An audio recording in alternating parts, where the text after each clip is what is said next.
नमस्कार दर्शकवृन्द, दिनभरका देश विदेशका प्रमुख खबरहरू समेटिएको नेपाल टाइम्सको टप 50 बुलेटिनमा स्वागत छ। म रश्मिता उदास। सुरु गरौं आजका प्रमुख खबरहरू।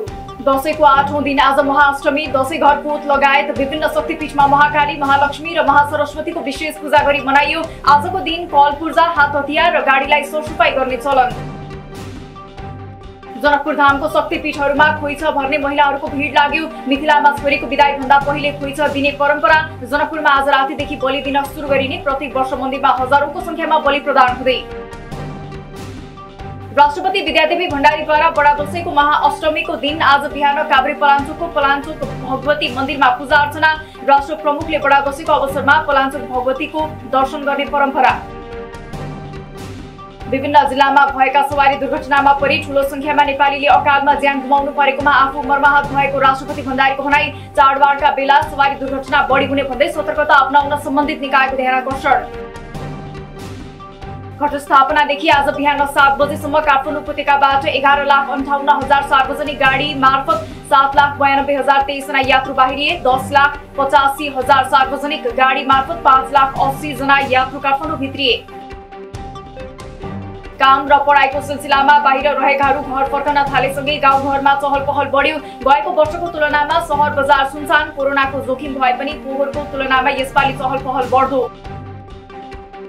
दशैंमा रमाइलो गर्ने नाममा खाएका खानेकुराले स्वास्थ्यलाई असर पार्ने भएकाले ध्यान पुर्याउन चिकित्सकहरूको आग्रह।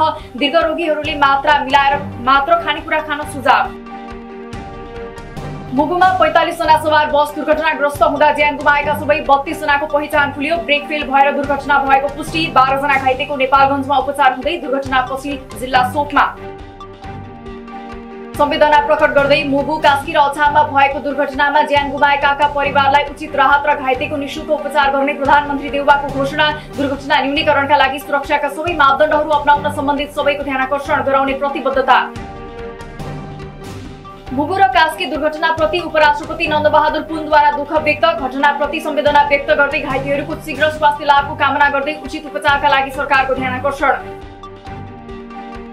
मुगु दुर्घटनाप्रति कर्णालीका प्रदेश प्रमुख गोविन्द प्रसाद कलौनी र मुख्यमन्त्री महेन्द्र बहादुर शाहीद्वारा दुःख व्यक्त। सवारीमा हुने भिड, यान्त्रिक अवस्थाको जाँच तथा ट्राफिक नियमको पालनालाई कडाई गरी दुर्घटना न्यूनीकरणको व्यवस्था मिलाउन सरकारवाला सबैलाई निर्देशन। विजया दशमीको मुखमा मुगु, कास्की र अछाममा भएको बस दुर्घटनाको खबरले स्तब्ध बनाएको माओवादी अध्यक्ष प्रचण्डद्वारा उल्लेख। यस प्रकारका घटना न्यूनीकरण गर्न सम्बन्धित स्थानीय निकाय, प्रदेश र सिंह राज्यलाई विशेष ध्यान पुर्याउन आग्रह। सरकारले सार्वजनिक सवारी दुर्घटनाबाट घाइते भएकाहरूको निःशुल्क उपचार गर्ने, दुर्घटनामा ज्यान गुमाउनेको अन्त्येष्टि तथा क्रिया खर्च साथै मृतकका परिवारलाई उचित राहतको व्यवस्था पनि गरिने। संसद सञ्चालनको सम्बन्धमा प्रमुख प्रतिपक्ष एमालेसँग छलफल गर्न तयार रहेको सभामुख अग्निप्रसाद सापकोटाको भनाई। एमाले पनि संवादमा आउने र आगामी कार्तिक 9 गते बस्ने बैठक सहज रूपमा सञ्चालन हुने विश्वास व्यक्त। सर्बियाको बेलग्रेडमा सम्पन्न असंलग्न मुलुकहरूको उच्चस्तरीय बैठकमा भाग लिएर परराष्ट्र मन्त्री नारायण खड्का आज स्वदेश फिर्ता। आफ्नो भ्रमण सफल र नेपालको निम्ति फलदायी रहेको मन्त्री खड्काको प्रतिक्रिया। नेपालमा गएको 24 घण्टामा 5,500 बढीमा गरिएको परीक्षणमा 365 जनामा कोरोना संक्रमण पुष्टि। आजै 609 जना संक्रमण मुक्त भई डिस्चार्ज। आज थप 4 जना सहित हालसम्म कोरोना संक्रमणबाट 11,261 जनाले ज्यान गुमाए। हाल 315 जना संक्रमित आइसियुमा रहँदा 107 जना भेन्टिलेटरमा उपचाररत। नेपालमा अहिले 13,172 जना संक्रमित होम आइसोलेसनमा, 1,095 जना संस्थागत आइसोलेसनमा रहँदा कुल देशभर 14,267 जना सक्रिय संक्रमित। नेपालमा आज मात्र 2,275 जनाले लगाए कोरोना खोप। हालसम्म देशभर 64,68,000 बढीले पूर्ण मात्रा खोप लगाउँदा 83,83,000 बढीले लगाए पहिलो मात्रा। नेपालमा जनसंख्याको निश्चित तबकासम्म कोरोना खोप पहुँच पुग्न नसक्ने जोखिम रहेको सरकारद्वारा गठित खोप सम्बन्धी विज्ञ समूहका संयोजकको ठहर। निष्क्रिय समूहहरूलाई खोप अभियानमा समेट्न विशेष ध्यान दिनुपर्नेमा जोड। चाडपर्वसँगै गाउँघरमा कोरोना संक्रमणको जोखिम पनि बढ्यो। मानिसहरूले सामान्य स्वास्थ्य मापदण्डको समेत पालना नगर्दा चाडपर्वको समयमा संक्रमण भयावह हुनेमा जानकारहरू चिन्तित। कोरोना कहरले विद्यार्थीको पढाइ गम्भीर रूपमा प्रभावित भएको भन्दै दशैं तिहारपछि पूर्ण रूपमा विद्यालय खुल्ने महिला बालबालिका मन्त्री उमा रेग्मीको भनाई। स्कुले बालबालिकालाई जतिसक्दो चाँडो खोप दिन सरकार प्रतिबद्ध। विदेशबाट चिकित्सा शिक्षा अध्ययन गर्न यो शैक्षिक सत्रमा मात्रै 400 विद्यार्थी नेपाल आए। नेपालमा विगत 5 वर्ष यता विदेशका 7516 विद्यार्थी अध्ययनरत। नेपाली विद्यार्थी भने विदेशको विश्वविद्यालय प्रति आकर्षित। महोत्तरी र बैतडीमा भएका सवारी दुर्घटनामा 3 जनाको मृत्यु। महोत्तरीको बर्दिवासमा 2 वटा मोटरसाइकल आपसमा ठोकिँदा सर्लाहीका विजय कुमार महतो र महोत्तरीका सुरज तामाङको मृत्यु। बैतडीमा ट्र्याक्टर दुर्घटना हुँदा चालकको मृत्यु। रूपन्देहीको बुटवलमा रहेको मोतीपुर प्रस्तावित औद्योगिक क्षेत्रमा लगाइएको कर्फ्यू हट्यो। मोतीपुर घटनाको निष्पक्ष छानबिन गरी दोषीलाई कारबाही गर्न राष्ट्रिय मानवाधिकार आयोगको माग। रूपन्देहीको मोतीपुर औद्योगिक क्षेत्रमा झण्डै 1000 बोतल पेट्रोल बम र घरेलु हतियारहरू फेला परेको सशस्त्र प्रहरीको दाबी। सर्च अभियान जारी रहेकाले यकिन परिणाम बढ्न सक्ने प्रहरीको भनाई। मोरङको धनपाल थान गाउँपालिका कर्सियामा रहेको सिटिजन ब्याङ्कमा रहेको रकम लुटमा संलग्न रहेको 3 जनालाई प्रहरीद्वारा सार्वजनिक। घटनामा संलग्न अन्य 6 जना व्यक्तिको खोजी जारी। भोजपुरमा श्रीमती छोती शेर्पाको हत्या आरोपमा श्रीमान फराज क्षेत्र शेर्पा पक्राउ। धारिलो हतियार खुकुरी प्रहार गरी हत्या गरेर फरार भएका शेर्पा साल्पा सिलिछो बाखुबाट फेला परे।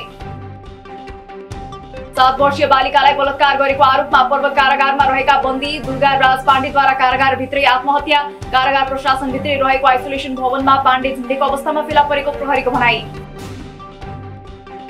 रूपन्देहीबाट लागू औषध सहित 4 जना पक्राउ। पक्राउ परेकाहरूको साथबाट प्रहरीले नोफिन, फेनेग्रान, डाइजेपाम, नाइट्रोवेट लगायत बरामद।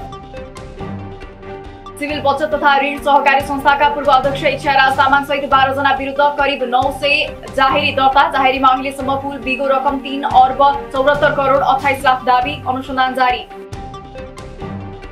प्रहरी प्रधान कार्यालयका अनुसार हाल नेपालमा 53,850 जना अपराधी फरार। हरेक दिन मुद्दा दर्ता भइरहने हुँदा पुराना मुद्दाको अनुसन्धान र त्यस्ता मुद्दामा फरार रहेका अभियुक्तहरूको खोजी चुनौतीपूर्ण।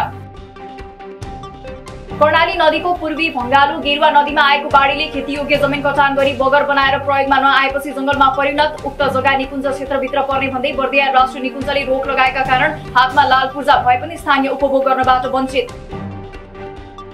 राष्ट्रिय गौरवको निर्माणाधीन मध्य पहाडी पुष्पलाल राजमार्गको कास्की पश्चिम खण्ड अन्तर्गत पोखरा यामदीदेखि घट्टे खोलासम्मको निर्माण अन्तिम चरणमा।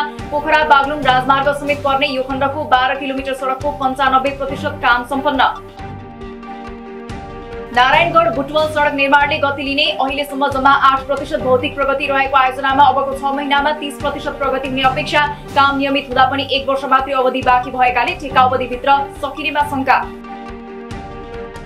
देशको पश्चिमी भेगमा आंशिकदेखि सामान्य बदली रही अरू क्षेत्रको मौसम सामान्यतया सफा रहने मौसम पूर्वानुमान। पहाडी भूभागको 1-2 स्थानमा हल्का वर्षाको सम्भावना। आज विश्व प्राकृतिक प्रकोप नियन्त्रण दिवस। नेपालमा पनि विभिन्न कार्यक्रम गरी मनाइयो। नेपाल भूकम्पको हिसाबले विश्वको 11औं तथा बाढी पहिरो लगायतका प्रकोपका हिसाबले 30औं स्थानमा।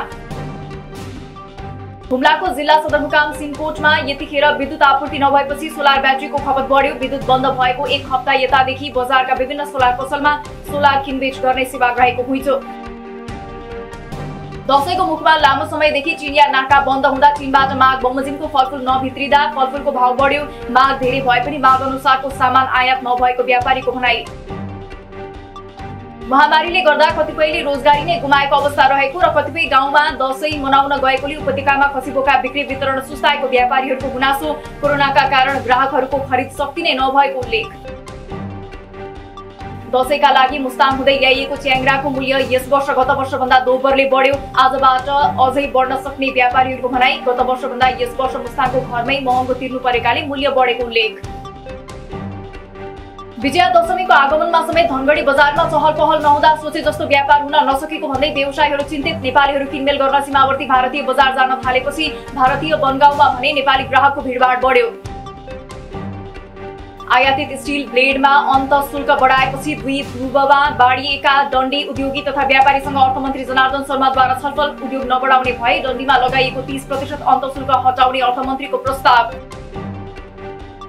यस वर्षको दशैंमा करिब 50 अर्ब बराबरको नयाँ नोट नेपाल राष्ट्र बैंकबाट बाहिरियो। गत सोमबारदेखि यो सेवा बन्द। तिहार र छठ पर्वका लागि भने दशैं बिदापछि आवश्यकता अनुसार नयाँ नोट बाडिने।